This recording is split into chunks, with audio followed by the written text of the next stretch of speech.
Choses viendront sur toi, la bénédiction et la malédiction que j'ai mises devant toi, que tu placeras cela sur ton cœur, parmi tous les peuples où Hachem, ton Dieu, t'aura repoussé. Veshavta ad Adonai Elohecha, veshamata bekolo, kechol asher anochi metzavecha hayom, ata uvanecha bechol levavcha ubechol nafshecha. Et tu reviendras jusqu'à Hachem, ton Dieu, tu écouteras sa voix selon tout ce que je t'ordonne aujourd'hui, toi et tes enfants, de tout ton cœur et de toute ton âme. ושב אדוני אלוהיך את שבותך וריחמך, ושב וקיבצך מכל העמים אשר הפיצך אדוני אלוהיך שמה. Alors Hachem, ton Dieu, ramènera tes captifs et te prendra en pitié, et il reviendra et te rassemblera d'entre tous les peuples où Hachem, ton Dieu, t'aura dispersé. Et on annonce le retour en Eretz Israël. On annonce après, ou mal Adonai Elohecha et levavcha et levav zarecha, le ahavet Adonai Elohecha, lechol levavcha v'chol nafshecha leman chayecha. Littéralement, Hachem, ton Dieu, circoncira ton cœur et le cœur de ta descendance pour aimer Hachem, ton Dieu, de tout ton cœur, de toute ton âme, afin que tu vives. Voilà les 6 premiers versets du chapitre 30. C'est le Révi'i de Parashat Nitzavim. De quoi parle-t-on? De la Teshuvah. Nous parlons également du fait qu'Hachem va nous ramener. D'accord? Juste réaliser que Parashat Nitzavim Vayeler, c'est la paracha de notre siècle, puisqu'il y a 10 parachiotes et 10 siècles dans le dernier millénaire. Et donc, se sont réalisés exactement ce qui est écrit ça, qu'Akadosh Baruch Hu nous ramène en Eretz Israël, que la Teshuvah est en place, est en marche. Qu'Akadosh Baruch Hu ici, dit le Rambam dans Ilchot Melachim, Ilchot Shuvah, il dit que ici, Akadosh Baruch Hu nous promet la venue du Mashiach. Son retour à lui en Eretz Israël, notre retour en Eretz Israël, qu'on appelle Kibbutz Galuyot. Alors, on ne dit pas le mot Mashiach, hein, il n'y a pas écrit qu'il y aura un Mashiach, c'est écrit simplement qu'Akadosh Baruch Hu se réinstallera dans la terre d'Israël. C'est écrit explicitement dans Parashat Nisaïm, chapitre 30, dans notre paracha. Très bien. Alors, ça, on va bien, on a noté, et on va continuer et poser une question. Cette même, pratiquement la même, même expression, c'est très proche en tout cas, il y a dans le chapitre 4 du même livre de Devarim, chapitre 4, versets 30 et 31. Je vous lis rapidement pour que vous voyez bien la comparatif entre les deux. בצר לך, ומצאוך כל הדברים האלה באחרית הימים, ושבת עד אדוני אלוהיך ושמעת בקולו. N'est-ce pas, verset 30. Quand tu seras en détresse et que toutes ces choses te seront arrivées à la fin des jours, tu reviendras jusqu'à Hachem ton Dieu et tu écouteras sa voix. כי אל רחום אדוני אלוהיך, לא ירפך ולא ישחיתך, ולא ישכח את ברית אבותיך אשר נשבע להם. Car Hachem, ton Dieu, est un Dieu miséricordieux, il ne t'abandonnera pas, il ne te déduira pas, il ne n'oubliera pas l'alliance de tes ancêtres qu'il aura juré. Alors, on va garder ça en mémoire, ces deux endroits. Donc, on a dit Vaïtranan, chapitre 4, Nitzavim, chapitre 30. Il y a beaucoup de ressemblances, n'est-ce pas? Bon, maintenant, on va étudier un peu les choses et essayer de comprendre les choses. Évidemment, dans Nitzavim, il y a beaucoup plus de détails. Là, dans Vaïtranan, c'est beaucoup plus court. Il y a une Gemara dans Megillah, d'Aflamed Aleph et Moudbet. Ezra tiken lahem לישראל, שיהיו קוראים קללות שבתורת כהנים קודם לעצרת, ושבמשנה תורה קודם לראש השנה. מה טעמה? כדי שתכלה שנה וקללותיה. On sait qu'il y a 2 fois des malédictions dans la Torah. Une fois dans Bechukotai et une fois dans Kitavo. Ezra, vous savez tout ce qui est Ezra, le chef des Anshe Knesset Agdol, de la Grande Assemblée, le leader spirituel de cette époque, début du Second Temple, fin, une partie de l'exil en Babylonie. Il habitait d'abord en Babylonie et il est retourné en Israël. Et donc contemporain de Mordechai. Moins 450. Donc le temple a duré 420 ans. Il a été détruit en année 68 ou 70 selon les avis. Donc, 400, donc 68, 70 moins 420. Effectivement, vous êtes à peu près à 350, etc. Donc, ça, c'est une période très particulière de l'histoire juive. Ezra met en place, codifie beaucoup, beaucoup de notre pratique d'aujourd'hui. La lecture de la Torah telle que nous la lisons aujourd'hui, même si la lecture de la Torah a été instaurée par Moshe, Ezra a fait un certain nombre de changements. Il a instauré les bénédictions, les prières, etc.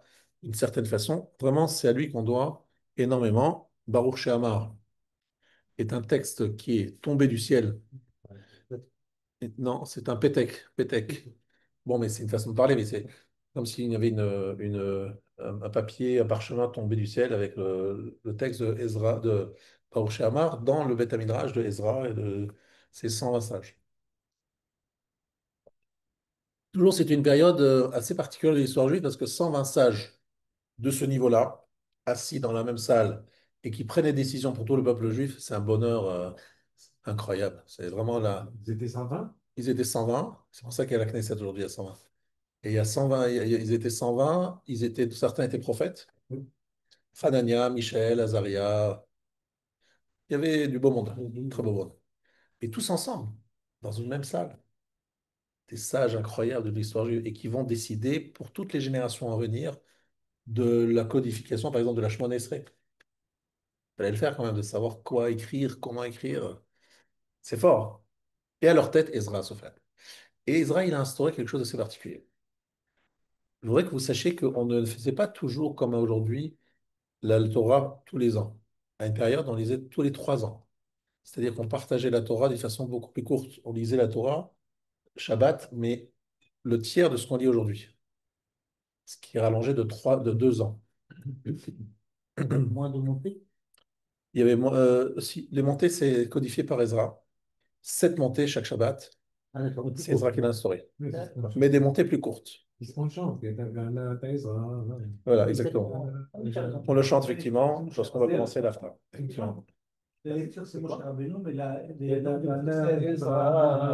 Oui. il a fait la Ezra, juste avant. Exactement. Moshe Tiken, Moshe il a instauré la lecture de la Torah. Maintenant, Bema Arava, on dit Bema Arava, c'est-à-dire en Eretz Israël, il termine la Torah tous les 3 ans. Donc si on termine la Torah tous les 3 ans, lorsque tu arrives avant Rosh Hashanah, tu n'es pas du tout dans Kitavo. Ah, ça, c'est sûr, merci. Bah oui, 2 ans sur 3, ça va nous faire. Voilà, exactement. Au moins 2 ans sur 3, ça loupe. Très bien dit. Ouais, Donc, la question est de savoir, alors comment on faisait? Bah, t'oublies, même si c'est pas On sortait un Sefer Torah un spécial spécial pour lire le. pour lire Kitavo. et il a un sefer que de Kitabu. Voilà. Je voulais sortir 2 soirées, le Sefer de la Paracha, Chacun. voilà, la veille de Rosh Hashanah, le dernier Shabbat de l'année, ou l'avant-dernier, on lisait dans Kitavo. Et la question que je vous pose, très simple, pourquoi est-ce qu'on n'aurait pas lu dans Bechukotai? On veut Tichle Shana avec Yedotea, que se termine l'année avec ses malédictions. Pourquoi avoir choisi Kitavo plutôt que Bechukotai? Alors, dans la configuration d'aujourd'hui, la question ne se pose pas. Parce que ça tombe bien, quoi. C'est simplement, voilà, ça tombe bien. Bechukotai, ça tombe avant Shavuot. Et on veut terminer, on veut aussi faire cette remarque avant Shavuot. Et Kitavo tombe bien avant Rosh Hashanah. Mais le problème, c'est qu'à l'époque, c'était pas comme ça. Et quand même, on a instauré de sortir le Sefer Torah. Et lire Kitavo avant. Alors pourquoi pas Bechukotai? Donc, Kitavo, il y a des bénédictions, aussi des bénédictions. Alors, dans Kitavo, il y avait des malédictions, des bénédictions. Dans Bechukotai également. Bechukotai, au début de Bechukotai, il y a des belles bénédictions. Et après les malédictions, et dans Kitavo, même chose. C'est pas ça qui fait la différence. Alors, j'ai devant moi le livre du Rav David Cohen, qui est un grand fidèle du Gaon de Vilna. Il y a une différence importante entre les malédictions de Bechukotai et les malédictions de Kitavo. Et en particulier, pourquoi? Parce que dans Bechukotai, ça se termine bien. Il y a une belle fin. C'est quoi la fin de Bechukotai? comment ça se termine les malédictions de Bechukotai? Zacharti et beriti Yaakov, ve'af et beriti Yitzhak, ve'af et beriti Avraham eskor, ve'haaretz eskor. Un verset sympathique. Akadosh Baruch dit qu'il va se rappeler des mérites des patriarches. Est-ce que ce genre de phrase existe dans Kitavo? Alors dans Kitavo, c'est l'angoisse, la rasra, du début à la fin et à la fin encore. Il n'y a aucun verset qui vient nous consoler ou nous donner de l'espoir. Zéro. Rien. Je dirais même plus. Le dernier verset, c'est vraiment celui qui nous enfonce encore plus. והשיבך אדוני מצרים באוניות בדרך אשר אמרתי לך לא תוסיפו לראותה והתמכרתם שם לאויביך לעבדים ולשפחות ואין קונה. C'est quoi? Hachem te ramènera en Égypte dans des bateaux par une route dont je t'avais dit, tu ne la reverras plus jamais. Et là, vous vous offrirez en vente comme esclave et comme servante à vos ennemis. Il n'y aura pas d'acheteur. On sera en vente et il n'y aura même pas d'acheteur. C'est en otage et c'est pas vendeur. Voilà. Incroyable. Ça veut dire on saura, même les acheteurs d'esclaves ne voudront pas de nous. Même les acheteurs d'esclaves. Donc ça se termine comme ça. Aucune consolation, aucun espoir. Grâce. OK? Alors, c'est le Gaon de Vina qui fait remarquer ça. Euh, mais il donne une réponse, une explication en disant que non, même dans Kitavo, il y a une Nechama, une consolation. Sauf qu'elle ne se trouve pas dans Kitavo. D'accord. Elle se trouve dans Nitzavim. Elle se trouve dans Nitzavim. Et où ça? Là où on vient de lire. Veshav Hashem Elokecha Tshuvcha. Hashem promet de nous ramener. C'est une consolation. Il nous dit, vous savez, l'exil, c'est pas fini, c'est pas définitif. Vous allez revenir. Vous allez rentrer de l'exil. Où ça dans Nitzavim? Sauf que là, c'est pas dans la même paracha. C'est dans Nitzavim.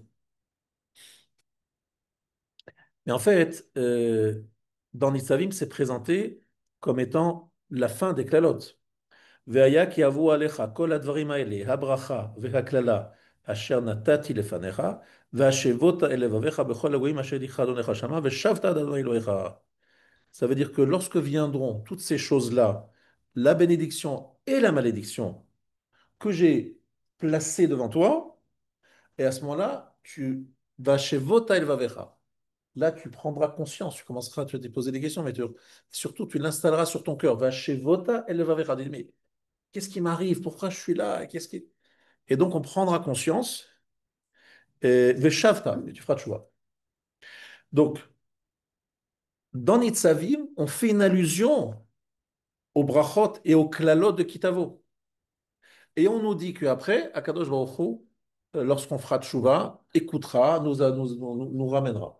Donc il faut toujours lire Kitavo avec Nitzavim pour avoir une finalité sympathique. Simplement, la différence, elle est quand même la suivante. Et là, vient le Gaon de Vilna, toujours, c'est Géonis qui dit le Gaon, comme d'habitude. Il dit qu'en fait, dans Bechukotai, on fait allusion à la Khurban Bait Rishon. Et bon, ça, c'est même pas le Gaon de Vilna, c'est le Zohar Hadash, Parashat Kitavo, hein. Et il le dit de la façon suivante. Il dit que lorsque Rabbi Shimon Bar Yochai a été enterré dans la Me'ara, dans la grotte, non, pardon, pas il était enterré, il s'est caché dans la grotte, Amrou bebet Amidrash, tout ça c'est le Zohar Hadash, chez Aklalot, chez Parashat Bechukotai, ou Keneged Baït Rishon. Les malédictions de Bechukotai, c'est par rapport au premier Baït, premier Bet Amikdash. Ve'aklalot beparashat Kitavo, Keneged Baït Sheni, c'est ce qui est passé à l'époque du deuxième temple. Vegalut Acharon. Et aussi le dernier exil. Ça veut dire que dans Kitavo, on nous annonce la destruction du deuxième temple et le dernier Galut. C'est aussi le Ramban qui dit ça et le Gaon de Vilna. Alors la question est de savoir, toujours on a posé la question, toujours dans le Zohar Kadosh. Ils ont posé la question à Rabbi Shimon Bar Yochai. Alors comment ils ont posé la question? C'est intéressant la présentation. Ils ont envoyé un papier dans lequel il y avait la question par une colombe. Et elle est rentrée dans la grotte où se cachait Rabbi Shimon, il semble-t-il qu'il n'avait pas l'autorisation de rentrer. Parce que c'était un endroit, j'imagine, non fréquentable, tellement il y avait de Kedusha. Je ne sais pas exactement pourquoi, mais en tout cas, ils ont envoyé une golombe avec la question. Et la réponse a été que... Non, quelle était la question? Pourquoi est-ce qu'il y a une consolation dans Bechukotai et il n'y en a pas dans Kitavo? Et là-dessus, Rabbi Shimon Bar Yochai a répondu lui aussi avec un papier. Et il a dit, au nom d'Eliyahu Hanavi, donc, semble-t-il, il avait de belles fréquentations là-bas. Ils se voyaient dans la grotte. Il dit que la différence est la suivante. Dans la Geouna Acharona, tout dépend de la Teshuvah. C'est conditionnel à la Teshuvah. Et le Gaon de Vilna dit que, alors que la première délivrance dépend du Srut Avot, il y aura le Srut Avot, le mérite des patriarches. C'est par leur mérite que se terminera le premier exil, mais pas seulement le premier, parce que vous faites bien attention, il y a combien d'exils en tout? Il y en a quatre. Et si vous réfléchissez, la reconstruction du deuxième temple correspond à la fin de combien d'exils? Second, premier temps ou second temps? Premier et deuxième. Parce que le premier, c'est le babylonien Oui. avec Nabucodonosor. Non, non. Ismaël, il n'est pas compté dans dans les quatre exils. Il est au-dessus, hors compte. Les quatre, c'est quoi? C'est Babylone, c'est Paras ou Madaï, Yavan et Édom. Alors, Yavan, on n'est pas sorti d'Israël, c'est vrai. On n'est pas sorti physiquement, on n'a pas détruit le peuple, le Beth Amikdash, mais on était sous la férule, sous l'asservissement des Grecs, et ils ont stoppé la Avoda au Beth Amikdash, enfin, vous, je vais expliquer. Ils ont rendu impurs les huiles, bref, ils ont stoppé Techosh à l'obscurité. C'est-à-dire que c'est un exil, ça s'appelle un exil Yavan, mais un exil, pas seulement spirituel, il y avait enfin, ils ont tué beaucoup de juifs, ils ont surtout, comme vous dites, empêché l'accomplissement des mitzvot, ça pendant 180 ans, comme c'est pas grand-chose, c'est pas peu. Alors ça a été progressif. Bon bref, en tout cas, il y a quatre exils en tout, et là, nous sommes dans le quatrième. Mais au niveau du premier temple et la fin du premier temple, on a déjà fini deux exils. Au niveau du second temple, il y a l'exil des Grecs qui s'arrête avec Hanouka. Mais on a encore le Srout des Avot. Zachar, Tivrit, Yaakov et Brit Avraham. Les trois Avot nous protègent jusqu'au troisième exil. Une fois que le troisième exil, Hanouka, est passé, donc on s'est débarrassé de trois exils, Bavel, Paras et Madaï. Parce que, comprenez bien, Paras et Madaï, c'est donc les Perses et les Mèdes, ils ont conquis la Babylonie. Donc on est resté, nous, sur place à Babylone, mais il y a eu un changement de politique très important et de civilisation. Les Babyloniens et les Perses et les Mèdes, ce pas les mêmes personnages et pas les mêmes problématiques. Donc, ce pas les mêmes conditions d'exil, etc. Donc, on est resté sur place, mais on a vécu deux exils au même endroit. Ensuite, on est en Eretz Israël. Il y a les Grecs. Effectivement, on ne bouge pas, on reste sur place, mais on est sous leur férule, sur leur autorité. Jusqu'à la fin de l'exil des Grecs, le mérite des Avraham, Yitzhak et Yaakov existe encore. Et on est libéré grâce à eux. Mais le dernier galout, celui dans lequel nous sommes aujourd'hui, c'est seulement Bekocho Shel Moshe. Abraham, Yitzhak et Yaakov, c'est fini, on a le mérite de Moshe. Et la madriga de Moshe, c'est Bina, et la Teshuvah que nous attendons par Moshe Rabbeinu, c'est une Teshuvah qui est liée à Bina. Je vais vous expliquer ça, c'est un point très important de préparation avant Rosh Hashanah. En plus, ça explique la paracha. Et c'est pour ça que je suis venu ce soir vous expliquer ça. Alors, j'ai devant moi une Gemara Megillah, page 17. Shimon Apakoli, Isdir Shmona Esre Brachot Lifne Rabban Gamliel. Il a organisé les 18 bénédictions par la Shmona Esre devant Rabban Gamliel à la Seder Beyavne. À Yavne avec Rabban Gamliel. Enfin, Shimon Apakoli. Ouais. Amar Rabbi Yochanan, alors si vous voulez savoir ce que c'est Shimon Apakoli, je vous dis tout de suite ce que c'est. Et je ne me rappelle pas très bien la traduction, mais oui, il vendait du coton. Apakoli, c'était du coton, c'était un vendeur de coton. On appelle ça Shimon Apakoli.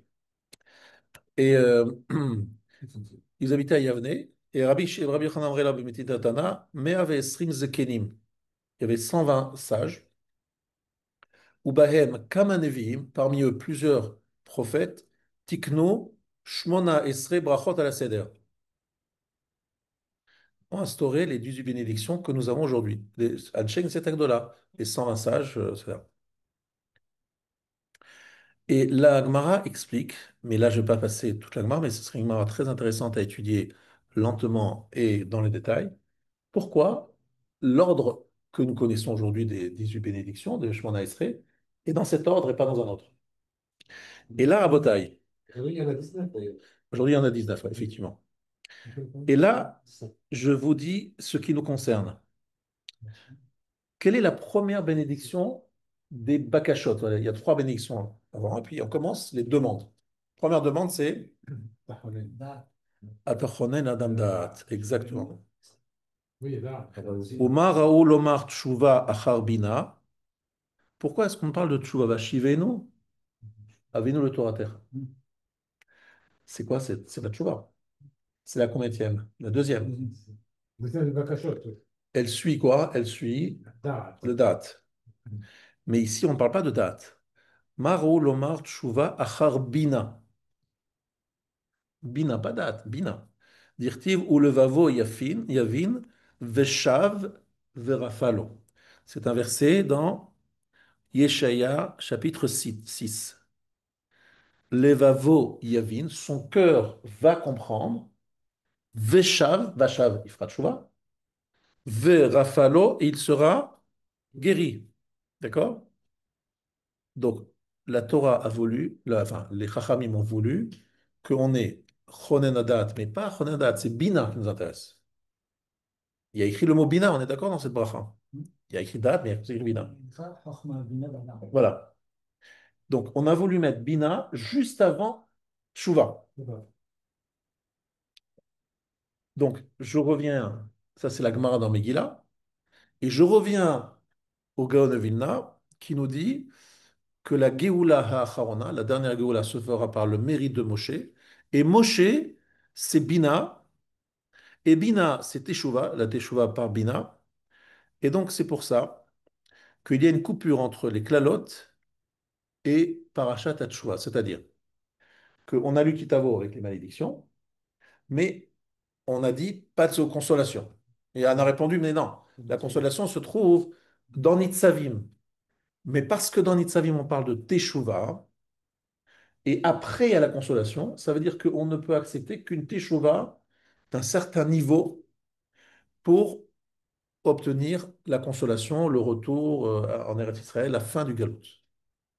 Donc, on a voulu mettre d'abord la teshuva, insister sur la notion de teshuva, avant de parler de la Géoula, de la délivrance.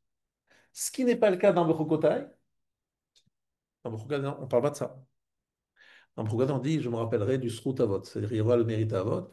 Mais la teshuva aura lieu, c'est ce qui explique le Gaon de Vina, mais pas de la même niveau. C'est le teshuva prévu dans Vaed Hanan, Batsar Lehem. Ils auront tellement de souffrance qu'ils en pourront plus, donc ils vont faire teshuva. Alors que la teshuva dans Nitzavim, c'est Bina. Parce que comme on a le mérite de Moshe, pour pouvoir se relier à Moshe qui a Bina, nous aussi, nous devons faire une teshuva du niveau de Bina. Je vais expliquer ce que ça veut dire, mais comprenez déjà l'organisation des choses. Pour avoir la teshuva, avoir la Géoula, il faut la teshuva. La teshuva, il faut une teshuva du niveau de Bina. Et donc, c'est pour cela qu'on fait d'abord Nitzavim, où on nous parle de la teshuva, pour obtenir la Bina, où la Bina et la teshuva sont liées, et après on a la Géoula grâce à Moshe Rabbeinu. Est-ce qu'on peut dire que Kitabo c'est écrit par Joshua alors que Tvarim, quand Ben Salim, c'est par Moshe Rabbeinu? Alors, c'est vrai que Devarim, le livre de Devarim, c'est les paroles de Moshe. Évidemment, Beruach HaKodesh, Binevoa, tout ce que vous voulez. Et Bechukotai, c'est les mots exacts d'Hachem, c'est Shrina Medaberet Bitor Grono. La Shrina parle depuis la gorge même de Moshe. On a Chachma et Bina. Alors, effectivement, dans la dimension des Harvot, Avraham, Yitzhak et Yaakov, on a plus que Chochma seulement. Mais ici, c'est une bina très particulière. Il va falloir que je vous explique un petit peu, vous attendez un petit peu. Et après, vous ferez, si vous avez des remarques, vous les ferez. Il y a un petit diouk, un dikdouk pour voir qu'on parle bien du Khurban Bayit Rishon dans Vaet Hanan et dans Bechukotai. C'est parce que c'est écrit Vavatem Sham Elohim Maase Adam. La Avodah Zarah, rappelez-vous, ce n'était que à l'époque du premier temple. Parce que au second temple, les Anshek Nesagdoa, toujours eux, ils ont chassé le Yetzara d'Avodah Zarah. Donc lorsque dans Vaetrana, nous avons lu tout à l'heure des mots qui étaient très proches de ce que nous avons lu dans Nitzavim, on est bien d'accord qu'il s'agissait dans le chapitre 4 euh, de, d'une période où il y a eu l'Avodah Zarah. Vavatem Sham Elohim. Maaseh yede Adam, etz va'even, asher lo yir'un velo yishme'un velo yochlun velo yirchun. וביקשתם משם את אדוני אלוהיך ומצאת, כי תדרשנו בכל לבבך ובכל נפשך, בצר לך ומצאוך כל הדברים האלה. Je traduis. Vous servirez là-bas des dieux, qui sont l'œuvre des hommes, de bois et de pierre. Vous chercherez là-bas Hachem ton Dieu, tu le trouveras, parce que tu le chercheras de tout ton cœur et de toute ton âme, batsar lecha, parce que tu auras une telle souffrance. Ici, c'est une annonce de la destruction du premier temple. Pourquoi? Parce qu'on parle de Avodah Zara. À l'époque du second temple, il n'y avait pas d'Avodah Zara. Donc on parle bien d'Avodah Zara et on parle d'une tchouva, oui, une teshuva sincère, mais batsar lecha, parce que tu es dans la souffrance. C'est-à-dire que tu en peux plus, tu dis, bon, allez, Hachem, j'en peux plus, je fais teshuva. C'est pas la teshuva de Parashat Nitzavim. Là-bas, c'est une madriga de teshuva d'un autre niveau, supérieur. C'est ça qu'on attend.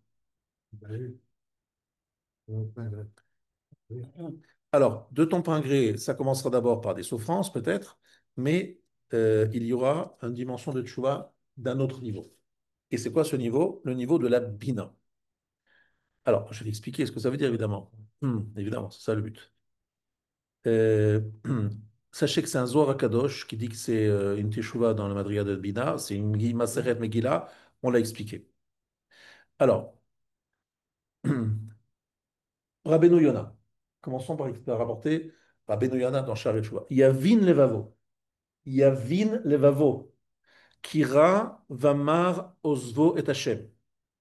Son cœur comprendra que c'est ra, mauvais, mar, amer, osvo et Hachem, abandonner Hachem, veyashiv el libo, et il installera il réalisera au niveau de son cœur, c'est-à-dire de sa sensibilité, ki yesh onesh venakam veshilem al ha'avon. Il y a des sanctions, il faudra payer.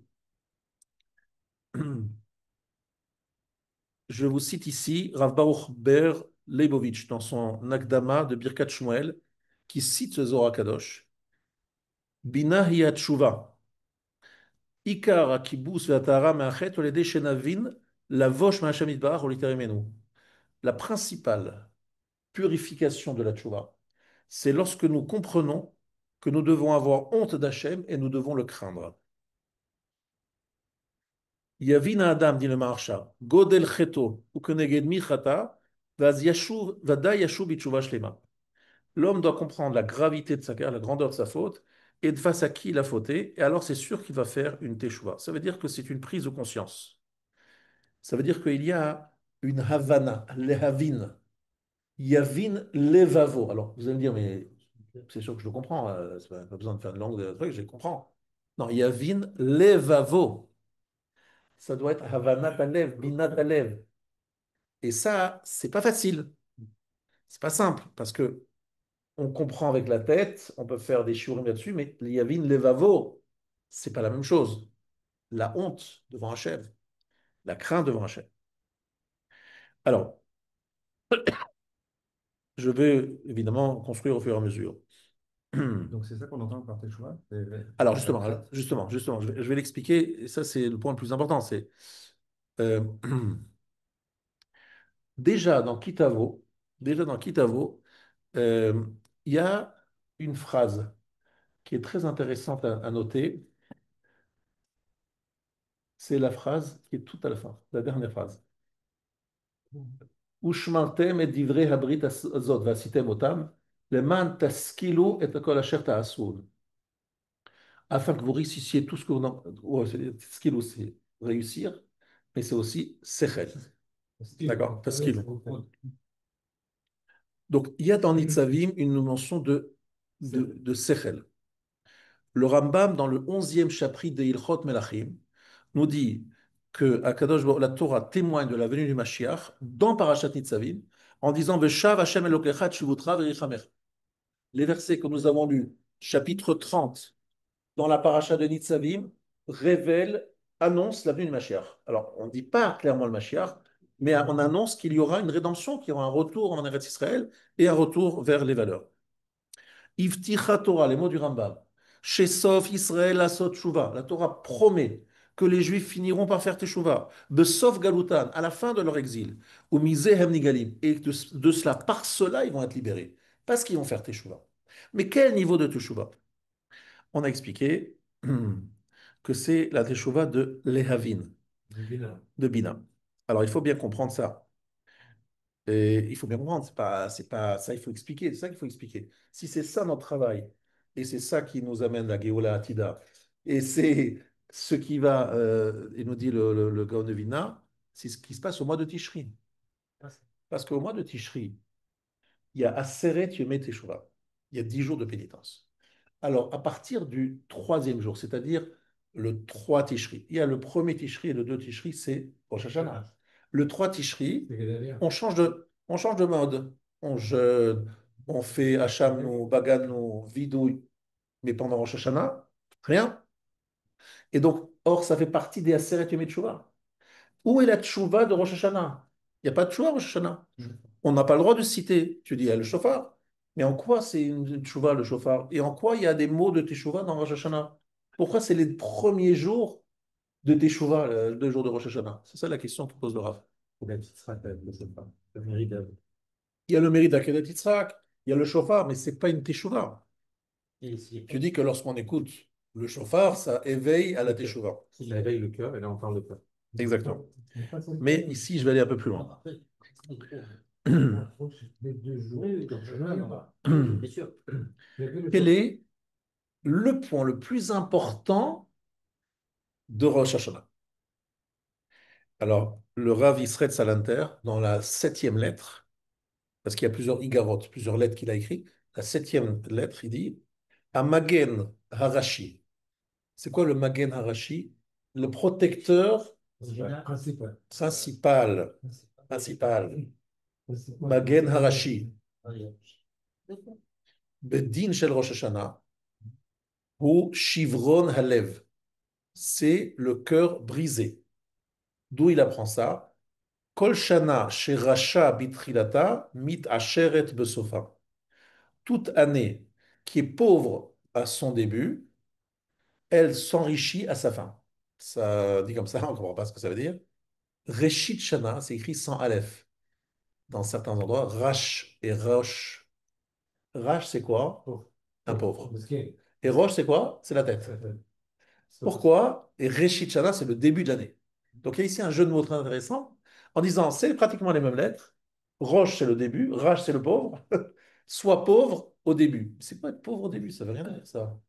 Et quoi, on doit rendre efficace tous ses biens, on doit devenir pauvre? Non. C'est-à-dire le sentiment de chivron à lèvres, le cœur brisé. Ça veut dire quoi? Alors, plusieurs lectures. Première lecture, la plus simple, c'est de se dire je dois ressentir à Rosh Hashanah que je n'ai rien. Et pourtant, dans mon compte en banque, j'ai 3 millions d'euros. Même si tu as 3 millions d'euros, considère que tu ne les as, tu n'as rien. Il y a une année où j'ai été aidé dans mes drachotes par un événement incroyable qui a eu lieu à Rosh Hashanah. Je vais vous raconter une histoire. Comme ça va vous marquer. Il y a un rabbi qui s'appelle le rabbi de Belz qui a dit à un de ses élèves, je veux 3 millions de dollars en espèces sur mon bureau la veille de Rosh Hashanah. Alors, comme c'est un chassid, le chassid, il est très embêté parce que c'est très dur de sortir 3 millions de dollars d'un compte en banque. Et à part ça, il ne comprend pas du tout la demande de son rab. Mais le Rav dit, comme on est chassid, on fait sans poser de questions. Passe Rosh Hashanah, c'est le Rosh Hashanah 2008, où la banque Lehman Brothers a déposé le bilan en quelques minutes ou quelques heures. C'est une vraie journée. Ils ont fermé et c'était Rosh Hashanah. À la fin de Rosh Hashanah, le rabbi dit, voilà les 3 millions de dollars. Il les lui rend. Il dit, en fait, j'ai voulu simplement te protéger de la chute, voilà, de la faillite. Ah, ça passe, hein? Ça, vous connaissez pas, ça, là. Alors, Dommage, je ne l'ai pas connu. il fallait être chassid. Il fallait être chassid. C'est un peu caché. On trouve, on a un pauvre, il dit dans il n'y a plus rien. Non, justement, c'est pas Voilà. Ce que tu as, mais Exactement. C'était là où c'était- Exactement. Il faut avoir le roi HaKodesh. C'est magnifique. Parce que ça a été très, très, très brutal. La chute de Lehman Brothers a été très brutale. Il y avait 26 000. Ça, c'est attendez. Personne C'est s'attendait. antisémite parce que Paul Sang, il n'a pas voulu. Voilà. Lehman, c'était très juif. Ouais.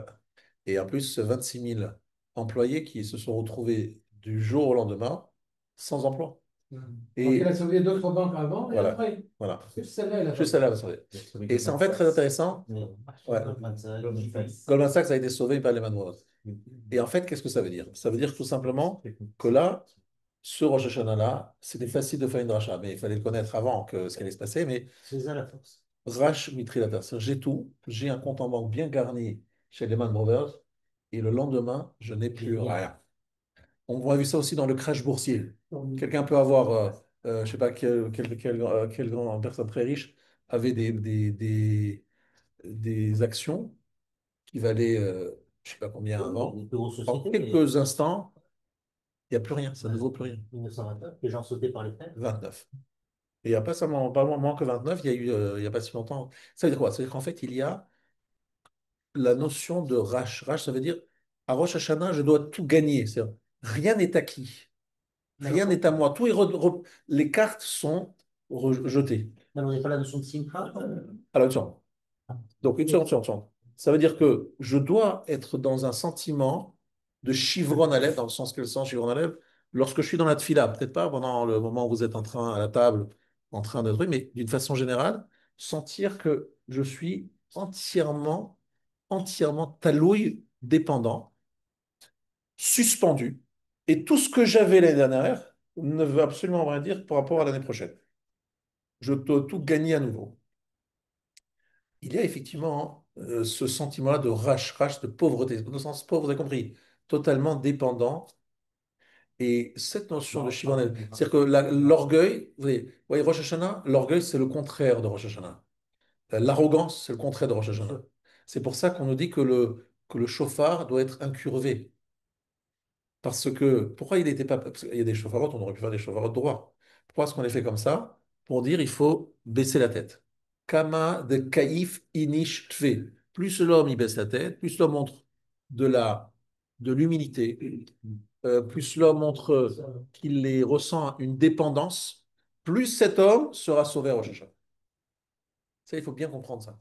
Dans le mot Rash, il n'y a pas Yerusha. Alors, Yerusha, ça veut dire j'hérite, je suis comme un bête qui vaut un réceptacle. Ah, qui dit? Voilà, Philippe. Maintenant, on va aller un petit peu plus approfondissement dans la notion de Bina. Vous avez raison de dire, je vais vous expliquer dans quelques instants. Tout le monde sait que Bina, il y a Chokhmah, Bina et Dat. On sait d'ailleurs que les femmes sont douées d'une Bina Yetera. C'est quoi la définition de Bina? Il y a le mot Binyan dedans. Ben, fils, Binyan. Mais il y a aussi la notion de Lehavin Davar, Mitor Davar. C'est-à-dire, tu me donnes un élément, je dis, ah, tu m'as dit ça, donc j'en déduis autre chose. C'est une compréhension profonde des choses qui nous permet de déceler une troisième chose qui n'est pas dite, mais que peut. Voilà, pardon? De conjuguer les raisonnements. Voilà. Le congé raisonnement, translation, construction. Il y a un élément, c'est plutôt, c'est toujours, c'est pas l'élément 1. L'élément 1, c'est chorma.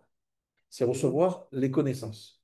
Bina, c'est bête, ça commence par un bête, c'est construire à partir de ce qui a été dit, etc. On dit que les femmes ont cette capacité parce que justement, comment ça se passe au niveau biologique? L'homme apporte son zéra, la femme construit. Elle prend les éléments, elle en fait une cuisine.